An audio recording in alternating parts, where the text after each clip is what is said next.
Hello friends, এই যে ছবিটি আপনারা দেখতে পাচ্ছেন, এটি একটি ট্রপিক্যাল কোম্পানির একটি দমদার প্রোডাক্ট, যার নাম হচ্ছে নাসা গোল্ড।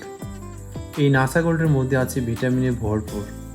এই ভিটামিনটি আপনারা সব ধরনের ফসলে অ্যাপ্লাই করতে পারবেন, যেমন আনারস চাষের ক্ষেত্রে ব্যবহার করতে পারেন, কলা, ধানে, আলুতে, সর্ষেতে, বিভিন্ন রকমের সবজি ক্ষেত্রে আপনারা এই প্রোডাক্টটি অ্যাপ্লাই করতে পারেন। এই প্রোডাক্টটির ডোজ আছে বিঘা প্রতি 1 কেজি থেকে 2 কেজি। আনারস চাষের ক্ষেত্রে বিঘা প্রতি 2 থেকে 3 কেজি আপনারা দিতে পারেন। এই প্রোডাক্টের মধ্যে আছে অর্গানিক কার্বন 14.0%, নাইট্রোজেন আছে 0.5, এমওপি অর্থাৎ পটাশ আছে 0.5, ফসফেট আছে 0.5, আর্সেনিক 10.0, ক্রোমিয়াম 5.0, ক্যাডমিয়াম 5.0, কপার 300.0,